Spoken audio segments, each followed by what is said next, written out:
and you'll see when we floor it, you see it takes a little while to get up to speed there. You see that? Today I'm testing out one of the world's most iconic supercars, the Nissan GT-R. I'm Matt DeBoer. I get behind the wheel of the hottest cars and test them in real-world scenarios. Today, I'm going to find out if the Nissan GT-R is a good daily driver. This is Real Reviews from Cars Insider.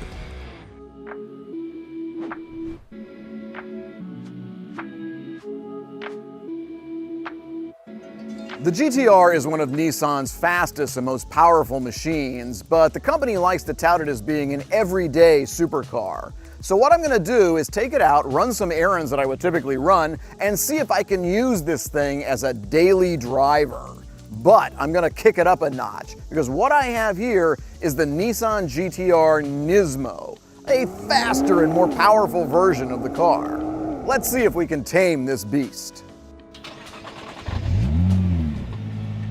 I'm going to review it based on comfort, fuel economy, and storage. And then a little bit later, I'm going to pick up a couple of friends to see how the seating capacity is.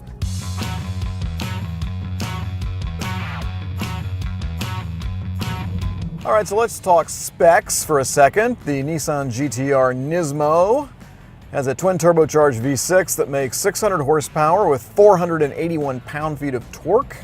There's a 6-speed dual clutch transmission that can run in automatic or manual mode, and it sends the power to an all-wheel drive system. Nissan gives you a lot of control over the handling of the car. There are 3 switches here, and you can throw them all up into R mode to max everything out. But what I'm going to do is throw the middle one down into comfort. That softens up the suspension, because I want to take it easy today while I'm running my errands on these suburban streets. Okay, here we are at our first stop, the grocery store. I'm going to pick up some provisions for the family in a supercar.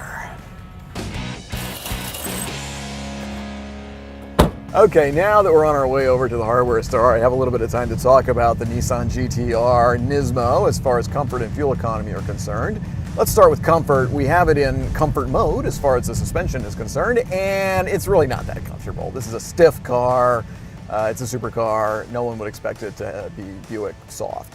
As far as fuel economy is concerned, we have about half a tank of gas in the car now. We haven't burned up that much fuel since we started rolling, but we're only getting about 11 miles per gallon, according to the car.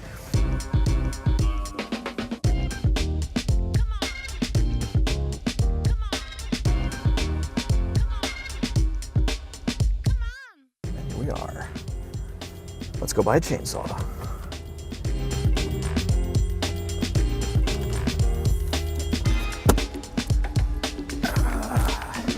I'll say one thing about this car.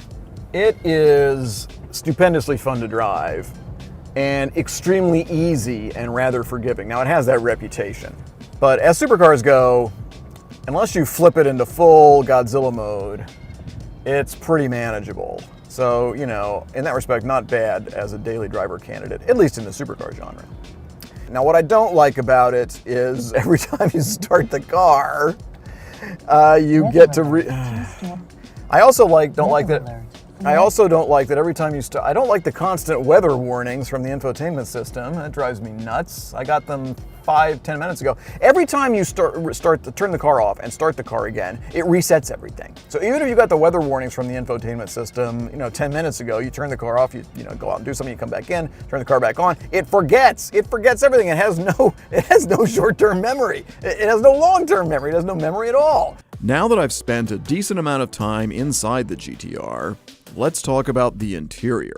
The GT-R's infotainment system is a Nissan setup, and compared with industry leaders, it isn't all that great. You have both a touchscreen and a knob and buttons interface. Stuff like audio, navigation, and Bluetooth device pairing work, but the system is somewhat clunky. You can, of course, fall back on Apple CarPlay. Stack the GT-R's infotainment up against other supercars with their minimal interfaces and tiny screens, and Nissan's offering seems lavish. The GT-R's interior is fairly minimalistic, but unlike other supercars, it isn't cramped. There's plenty of room to stretch out, at least for the driver and the front seat passenger. The GTR's interior does, however, have something of a split personality. Some of the materials are quite premium and even beautiful. On the other hand, if you look too closely, you can see things like carpet on the doors and plastic on the dashboard. The GTR's interior is actually a really pleasant place to spend time, but if you're looking for some of the luxury appointments that you're going to get from the legendary supercar brands, they're just not here.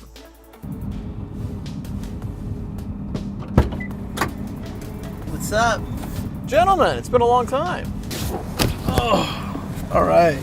Do you have room back there, AJ? I've got enough room to survive. You got leg room? I got No leg room, but I'm You got here. leg room? I see you are getting to know your knees a lot better, though, than you This might is have actually been how otherwise. good a friend I am to AJ so that he doesn't have his knees in his chest. This is not a road trip car. It's not. You know, this is ironic, though, because it is a GT car, and the function of a GT car, right, is supposed to be to go on long road trips and drive really fast. That's the whole point. The name itself. The name itself, right? Now, the function of supercars is not to go on long road trips. It's accurate too. You know, so this is what I say. This is why I say I think this is the GT car that kind of got drafted into being a supercar. And actually, turns out being it's a pretty dang good supercar. I mean, there's a lot of supercars that are like way less comfortable than this. Do you think you could see this being an everyday supercar for yourself if you could afford it? Yes, the answer is yes. This would be a terrific everyday supercar. The big drawback I think here is that it isn't that comfortable. It can't be that comfortable for you back there, right? Is it okay? I mean, in terms of the ride. I don't mean in terms of the seating like space. I mean, in the terms of ride is bumpy. I mean, you talked about how the suspension was pretty stiff in comfort mode earlier. Yeah. I feel like you get the brunt of the stiffness back here for sure. Yeah. But like the seats are comfortable. All right, so what are you guys thinking? You think it's, seating capacity is pretty terrible, right? Seating capacity, this is a two-person car, no matter what they call And it. it has to be, and it can't be a tall. I mean, you could go all the way back and you'd still not have a lot of legroom. I've been in some pretty small back seats and pretty like unmanageable back seats. And as far as like tiny back seats goes, this is not the worst. Like it could be way worse than this.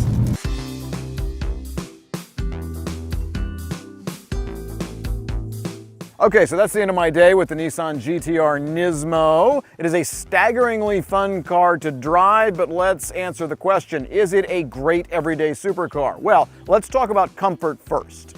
It wasn't that comfortable to me, except when it was going down the highway in a straight line, but my passengers, who I took along for a joyride, thought it was okay, even though they were tall guys, so we'll give it a thumbs up there. Fuel economy is terrible.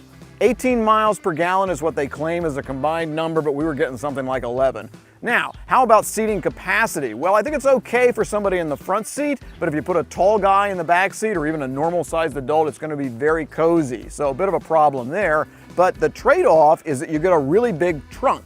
So for storage, we got 2 bags of groceries, 2 cases of bubbly water, and a chainsaw from Home Depot back there, and still had room for some camera equipment. So you just don't get that in supercars, nowhere, no how. I mean, that's fantastic. So is Nissan right? Is this a great everyday supercar? It is absolutely a great everyday supercar, probably the greatest everyday supercar. I don't really see any clear competition out there. This one is a winner.